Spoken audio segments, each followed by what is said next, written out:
Now, families on both sides of the Israel-Gaza border are trying to put their shattered lives back together. And there are children on both sides who will never be the same. Sarah Seidner visited a hospital where Israelis and Palestinians are healing side by side, and where two children, one Israeli and one Palestinian, have begun what will be a long, hard recovery. 4-year-old Yosef is listening to an age-old bedtime story, but he's not at home safe in his bed. He's in the hospital, a victim of an age-old conflict that has shattered his family life. He and his parents were staying inside this apartment building in southern Israel when a rocket from Gaza slammed into it. The blast sheared off several of Yosef's tiny fingers, badly injured his father, and took his mother's life.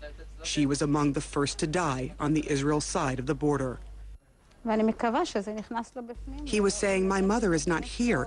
She's with God. He knows it will be a hard time," his grandmother says. Hard is putting it mildly. He has just been through a second surgery. Doctors at the Sheba Medical Center at Tel Hashamir Hospital reattached 4 of his fingers, but in the end, they had to re-amputate 2 of them. He lives in the south, and there are rockets all the time in that area. Hamas doesn't think about where the rockets are going, she says. While Yosef is being treated in this hospital room, just 1 room away, there's another child with the same kind of war injuries, except she's from the other side of the conflict. She's from Gaza. 8-year-old Bisan El-Agram lost 3 fingers when the war came to her home. I heard the sound of a missile that hit. I didn't even have time to ask what happened, and then the second one hit, she says. When the dust cleared, she could see the bones of her child's fingers in small pieces on the floor. She was taken to Al-Shifa Hospital in Gaza, but it was too crowded, and they couldn't give her the best care, so the family asked Israel for permission to cross the border.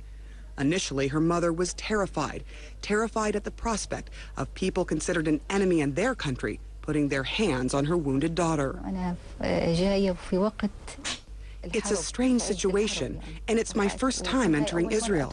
I was afraid, but they treated me and my daughter in a very nice way, and I understand that medicine has nothing to do with politics, she says. All the tension is blocked outside the hospital. Here there is an island of sanity in this stormy water of the Middle East. Here we treat people. We don't actually look from where they are and what they do and what they did before coming here and what they are going to do after leaving us. Dr. Batya Yaffe is treating both children. It will never be normal. It will affect her life from now on and his life from now on, in choice of profession, in choice of hobbies, in choice of future partners for life, everything. She has worked in this Tel Aviv hospital her entire career, treating everyone from soldiers to suicide bombers and the civilians in between. What is it in this piece of land that everybody's fighting about it all the time? This is what comes to my mind, and whether this is our lot for eternity from now on. You know, always have injured on both sides, always fighting. What's the point? If there is a point, it is lost on a 4-year-old boy and 8-year-old girl from either side of the Israel-Gaza border, who just want to be children, but now share a similar fate.